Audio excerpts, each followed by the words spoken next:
Today, on Fighting Fraud with AARP Connecticut, we're going to talk about romance scams. If someone asked me prior to this if I would fall for a scam, I would have said, absolutely not me. Kate tells her story of a scam that hurt both her heart and bank account. Plus, how do you know if it's a romance scam? 3 red flags to look for. Then, quick thinking from a student. He immediately goes, "You need to stop it." And in that moment, I was like, me? What Samantha learned in the classroom that helped her catch a criminal in the act. And AARP volunteers tell us how one presentation led to a money-saving discovery for 2 attendees. But first, it's time for you to weigh in. So, have you done any online dating? If you have, type in the comment box yes. If you haven't, just type no. Finding love online isn't how we found each other, but it is how a lot of people are finding love these days. Unfortunately, that also means criminals are taking advantage of people trying to find love and companionship.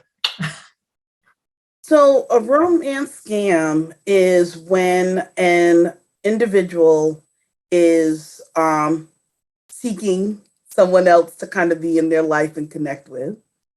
And they encounter someone who is not truly what they profess to be.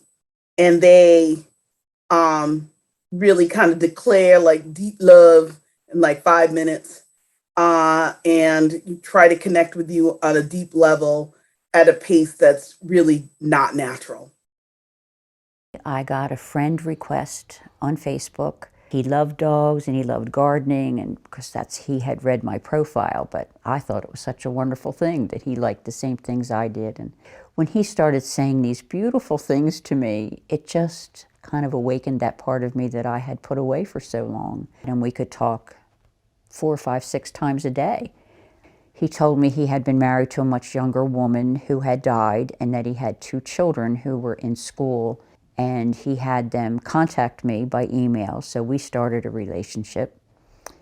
And the money entered into it when the young girl got her period and didn't know what it was and was upset about it. She said she needed some supplies and could I possibly send her a gift card? Well, I had never heard of that, but it worked and she got what she needed. And then it was, well, the little boy hadn't had any gifts for a while. Could I send him one? And it just kind of snowballed from there.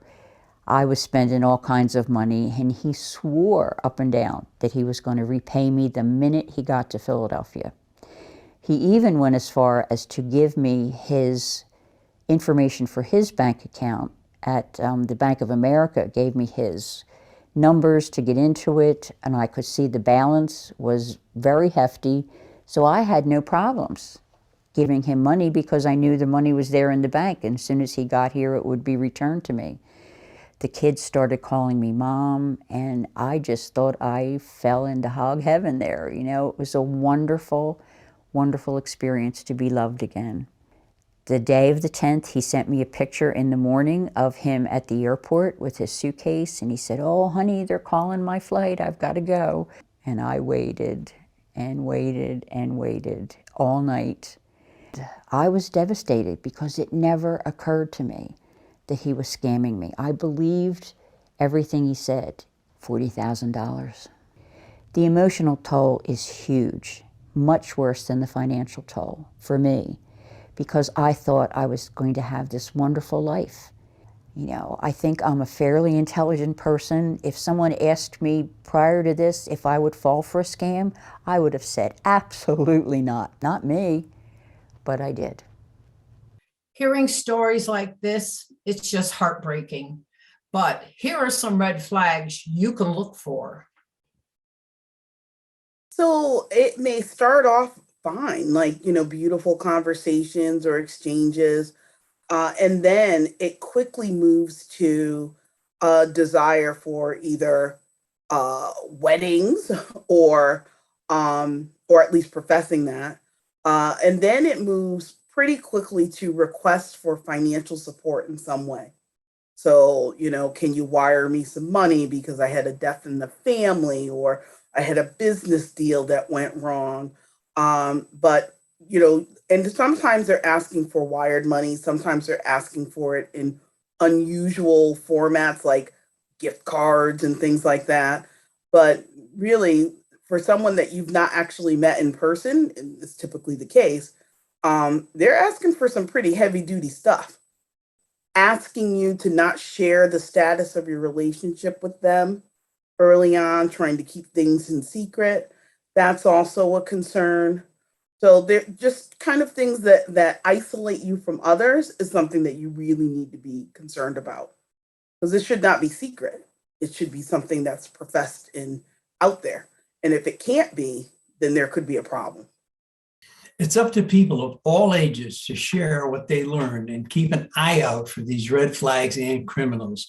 Check out this amazing story about some students whose quick thinking caught a scammer in the act. So I have the pleasure of working with students at a local senior housing facility. One of the groups that they ran was a technology group. He came to me with the question on how to download Cash App. And while it was downloading, when he disclosed to me that he was in a relationship with a woman who was going to come down to the facility in the next month. He's making arrangements for her, but the only thing is she needs a certain amount of money to come. So we got to the point where he showed me her Facebook. So her spider sense just started to tingle, so to speak, that something was she didn't want to go through with it all the way.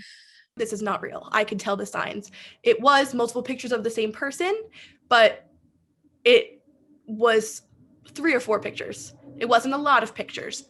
Had 10 friends, all older men. Kind of took a step back and I was like, hold on one second, I need to use the bathroom. I just excused myself from the situation and went and found my the supervisor for all the groups and the activities at the facility, the one that helped us run the groups every week.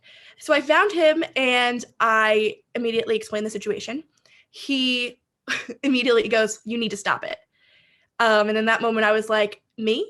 Even if your alarms are going off in your head and you're concerned, I think it's important to stay calm and neutral in the face of the potential victim. I kind of gave him like a little prompt. How do we know that this woman is who she says she is?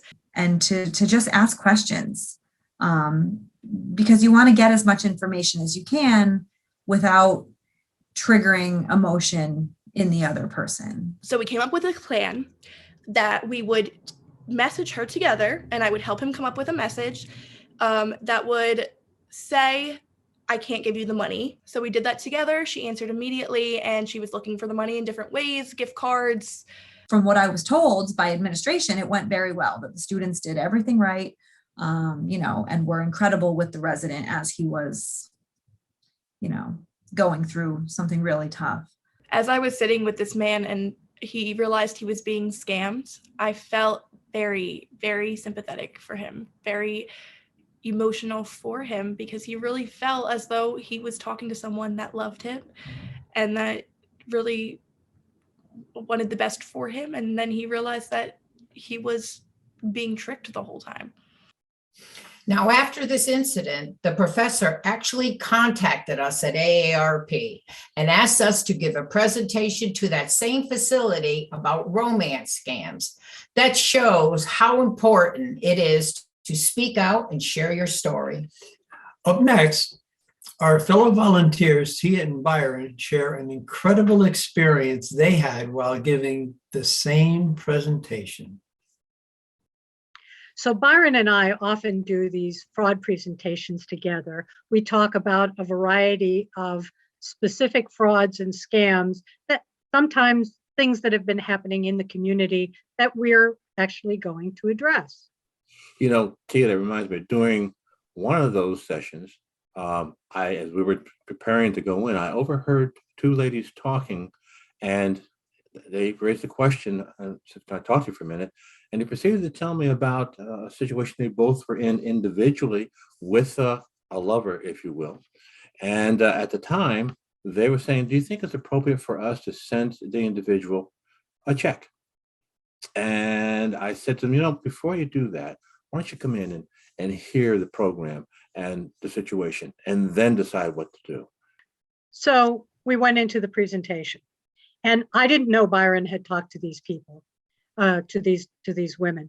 And one of the things that we were talking about was a variety of different kinds of financial frauds, of which one was romance scams.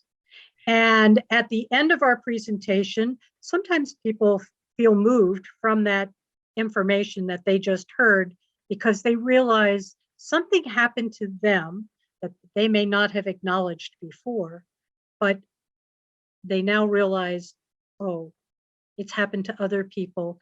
And so at the end of this session, this very elegantly coiffed woman stood up and said, I just have to tell you, I was a victim of a romance scam. So because of this acknowledgement by this woman who nobody would have expected that this would have happened to, it had an impact on the two ladies that I had spoken to earlier. As I walked out, as the session ended, I saw the two of them together, and they were shaking their head and talking, and I got their attention. I said, have you ladies decided what you're going to do about writing your respective checks? And they said yes, as they showed me tearing up their check and shredding it. I love that those women ripped up those checks they were going to give to the scammer. How powerful is that? I think that was my favorite moment of the day. It was indeed. Thank you so much for joining us today on Fighting Fraud with AARP Connecticut. Make sure to like and subscribe and check back for new episodes in the future. Thank you. Join us for events in your community.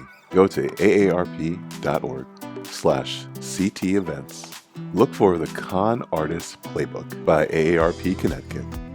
If you or someone you love has been victimized by a scammer or a con artist, please call the AARP Fraud Watch Network helpline at 1-877-908-3360. And remember, you are not alone. There is help out there. Be safe.